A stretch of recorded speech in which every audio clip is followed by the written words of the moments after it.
society and relationships might be a little bit better if we can all take some specific time out to have a pause and a break sometimes, and to just sit in a relaxed or meditative space so that we can properly deal with our emotions and get some real rest. So, thank you so much for coming here and supporting a calmer and better society. That's one of my passions about this channel. Anyway, today we're finishing our Whispering Wikipedia series on hippos, the hippopotamus. We're going to be talking about their behaviour and life history, and then we're going to move on to talk about their relationships with humans. If you have anything at all you'd like me to whisper about, please leave a comment below. I love hearing from all of you. I'd love to hear from you if you're new and this is your first time. If you regularly comment, I'd love to say hello and see that you're here. And if perhaps you're a lurker and you've never commented before, there's no pressure, of course, but if you feel that now is the time, I'd love to meet you, and feel free to introduce yourself. Okay, let's continue with our Whispering Wikipedia series dedicated to the most interesting hippopotamus, its behaviour and life history. Hippos differ from all other large land mammals, being of semi-aquatic habits and spending their days in lakes and rivers. They can be found in both savanna and forest areas. Proper habitat requires enough water to submerge in and grass nearby. Larger densities of the animals inhabit quiet waters with mostly firm, smooth, sloping beaches. Male hippos may be found in very small numbers in rapid waters in rocky gorges. Hippos mostly live in freshwater habitats. However, populations in West Africa mostly inhabit estuarine waters and may even be found at sea. With the exception of eating, most of a hippo's life occurs in the water. Hippos leave the water at dusk and travel inland, sometimes up to 15 kilometers, which is 9 miles, to graze on short grasses, the main source of food.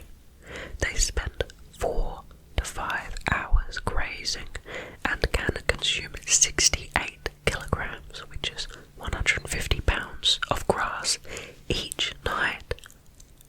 68 kilograms of grass a night. That's insane.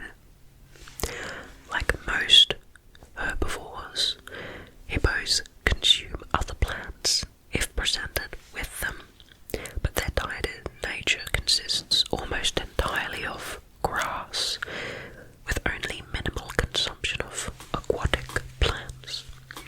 Hippos are born with sterile intestines and require bacteria obtained from their mother's feces to digest vegetation. On occasion, hippos have been filmed eating carrion, usually near the water. There are other reports of meat eating and even cannibalism and predation.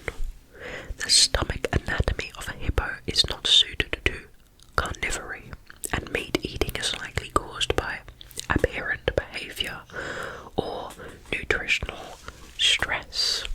Hippo defecation creates allochthonous deposits of organic matter along the riverbeds. These deposits have an unclear ecological function. A 2015 study concluded that hippo dung provides nutrients from terrestrial material for fish and aquatic invertebrates, while a study in 2018 found that their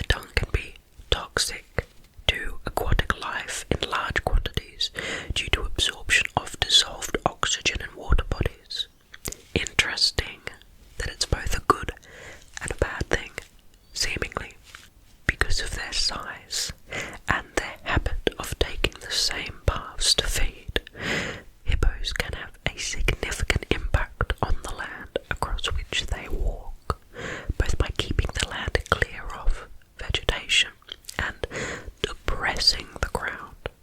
Over prolonged periods, hippos can divert the paths of swamps and channels. Adult hippos move at speeds of up to 8 kilometers an hour in water, typically resurfacing to breathe every 3 to 5 minutes. The young have to breathe every 2 to 3 minutes. The process of surfacing and breathing is subconscious. A hippo sleeping underwater will rise and breathe without waking up. Wow! A hippo closes its nostrils when it submerges into the water. As with fish and turtles on a coral reef, hippos occasionally visit cleaning stations and signal by opening their mouths wide their readiness for being cleaned of parasites by certain species of fish.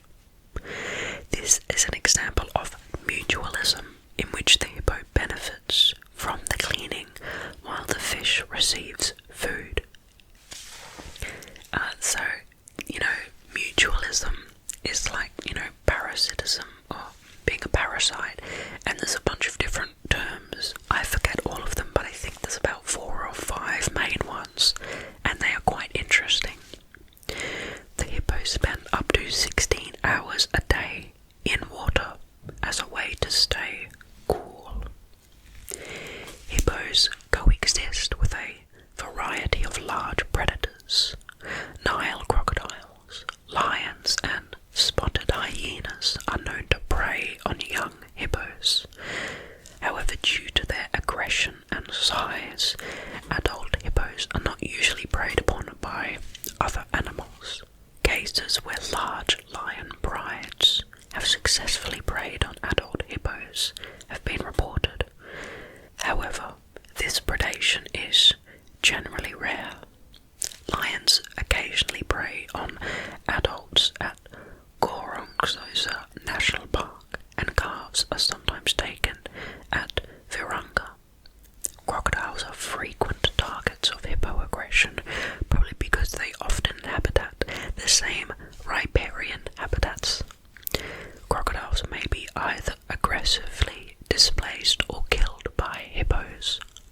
Crocodile vs. hippo fight, in turn, beyond cases of killing the seldom unguarded hippo calf, very large Nile crocodiles have been verified to occasionally prey on half-grown hippos, and anecdotally perhaps adult female hippos. Aggregations of crocodiles have also been seen to dispatch still living male hippos that have been previously injured in mating battles with other males. Now we talk about social spacing. Studying the interaction of males and females has long been complicated because hippos are not sexually dimorphic. Thus, females and young males are almost indistinguishable in the field. Sexual dimorphism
establish mating rights. Within the pods, the hippos tend to segregate by gender. Bachelors are lounged near other bachelors, females with other females, and the male on his own. When hippos emerge from the water to graze, they do so individually. Hippos mark their territory by defecation. While depositing the feces, hippos spin their tail to distribute their excrement over a greater area. Yawning serves as a threat display. When fighting, males use their incisors to block each other's attacks and their large canines to inflict injuries.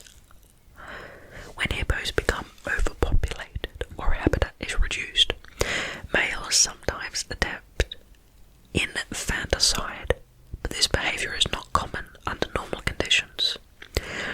Incidents of hippo cannibalism have been documented, but this is believed to be behaviour of distressed or sick hippos. Hippos appear to communicate vocally through grunts and bellows, and they mainly practice echolocation. But the purpose of these vocalizations is currently unknown. Hippos have the unique ability to hold their heads partially above the water and send out a cry that travels through both water and air. Individuals respond above and underwater. Hippos will also express threat and alarm with exhalations. Now to reproduction.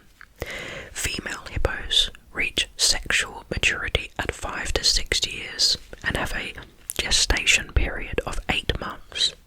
It's a long gestation period. A study of endocrine systems reveal that female hippos may begin puberty as early as 3 or 4 years. Males reach maturity at around 7.5 years. A study of hippo reproductive behaviour in Uganda showed that peak conceptions occurred during the end of the wet season in summer, and peak births occurred toward the beginning of the wet season in late winter. This is because of the female's oestrus cycle. As with most large mammals, male hippo spermatozoa is active year-round. Studies of hippos in Zambia and South Africa also showed evidence of births occurring at the start of the wet season. After becoming pregnant, a female hippo will typically not begin ovulation again for 17 months. Mating occurs in the water, with the female submerged for most of the encounter, her head emerging periodically to draw breath. Female hippos isolate themselves to give birth and return within 10 to 14 days. A struggle to, go through on your own. That must be rather intense for the little hippo.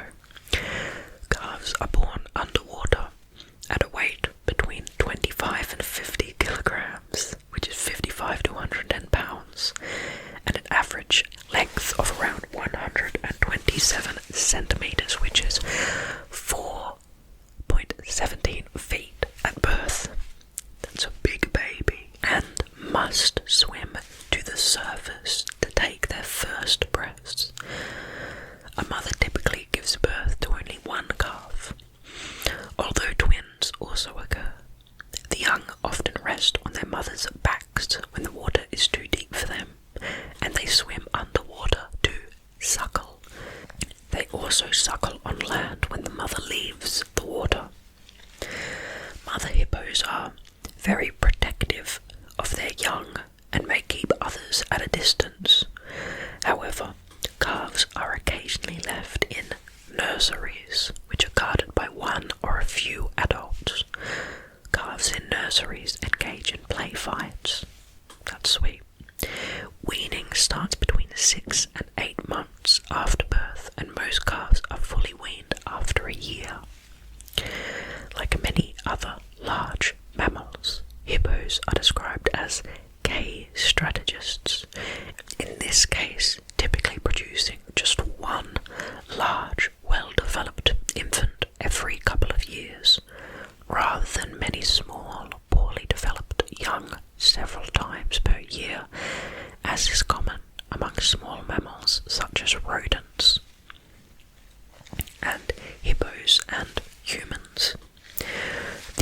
earliest evidence of human interaction with hippos comes from butchery cut marks on hippo bones at the Bori Formation, dated around 160,000 years ago. Wow. Later rock paintings and engravings show hippos being hunted have been found in the mountains of the central Sahara, dated 4,000 to 5,000 years ago, near Janet, in the Tassili Niger Mountains. The ancient Egyptians recognized the hippo as a ferocious denizen of the Nile, and representations of the tombs of nobles show that the animals were hunted. The hippo was also known to the Greeks and the Romans. The Greek historian Herodotus described the hippo in the Histories, written 440 BC, and the Roman naturalist Pliny the Elder wrote about the hippo in his Encyclopedia Naturalis Historia. The Yoruba people call the hippo Erinmi, which means elephants of the water. Zulu warriors preferred to be as brave as a hippo, since even lions were not considered to match its courage. They would chant their chief, Ion Konyama, Konyama Infubu, Yabu, Yabu Infubu, which translates as he is a lion. Yes, he is better than a lion. He is a hippopotamus. Pretty badass. Now, do hippopotamus attacks on humans? The hippo is considered to be extremely aggressive and has frequently been reported charging and attacking boats. Small boats can easily be capsized by hippos, and passengers can be injured or killed by the animals or drown. In one 2014 case in Niger, a boat was capsized by a hippo and 13 people were killed. That's really tragic, as hippos will often engage in raiding nearby crops. If the opportunity arises, humans may also come into conflict with them on these occasions, with potential for fatalities on both sides. In zoos, hippos have been a long time popular zoo animals. The first records of hippos on captivity for display are dated back to 3,500 BC in Herculopolis in Egypt. What? The first zoo hippo in modern history was Obeish, who arrived at the London Zoo on the 25th of May, 1850, where he attracted up to 10,000 visitors a day and inspired a popular song, Hippopotamus Polka. Hippos generally breed well in captivity.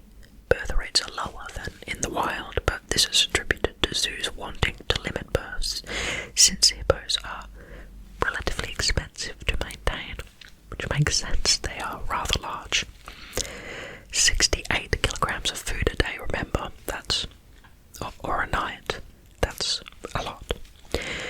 Like many zoo animals, hippos were traditionally displayed in concrete exhibits.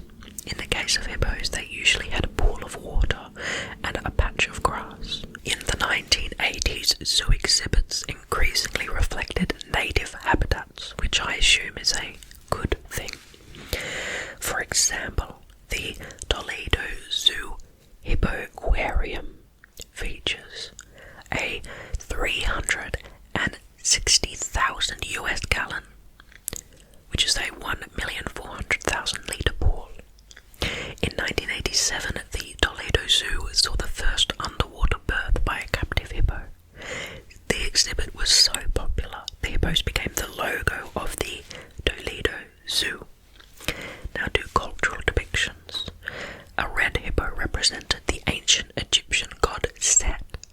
The thigh is the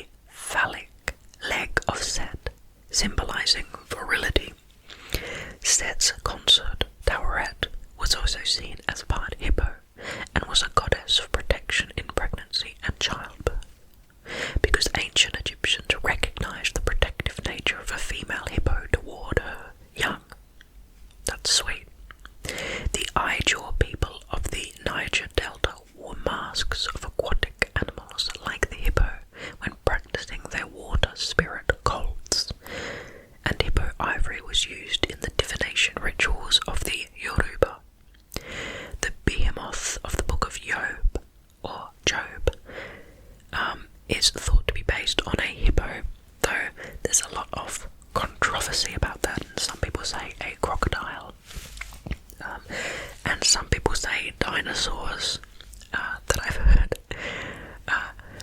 It's all very funny, but yeah, anyway. But I think most logically to do with the time, the place, and the description, it sounds like a hippo.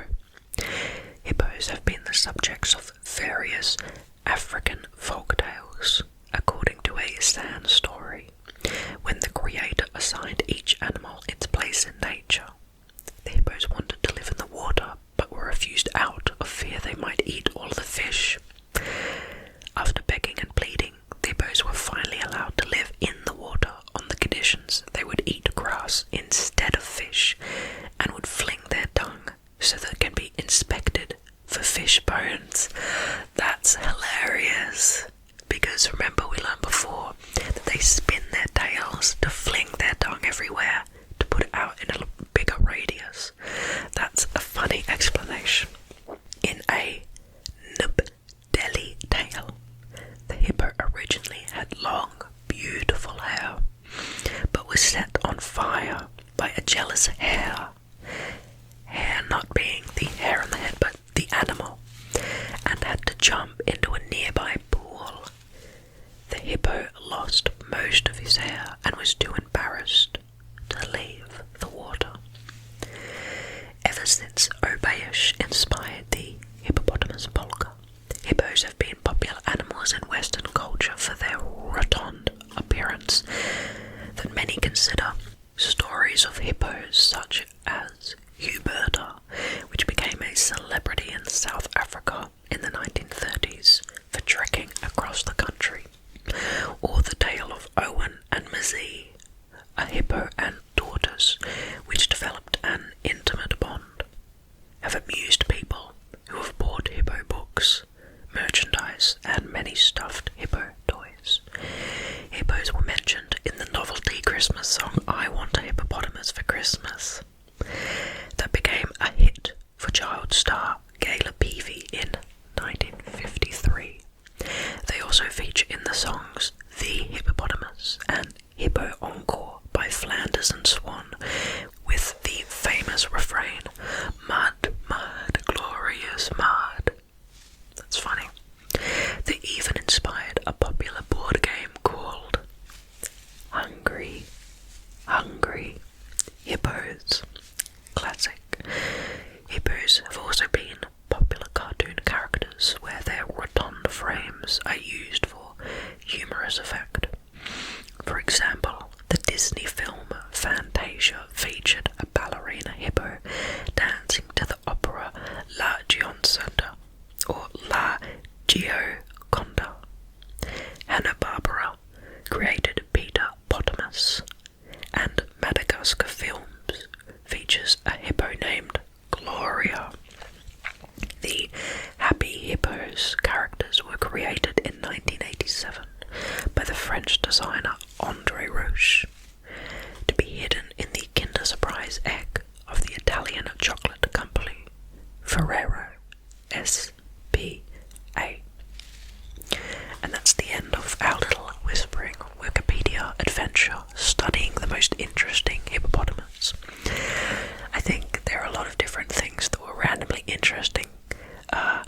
There were some of the biological things that I found interesting, just learning about how heavy they are, and the sweat that was like sunscreen. And I also found the cultural implications towards the end super interesting, especially that random story about how the hippo begged to be in the water and why it had to spread its tongue everywhere. Rather random. But thank you so much for joining me for another video. I hope you have an amazing day.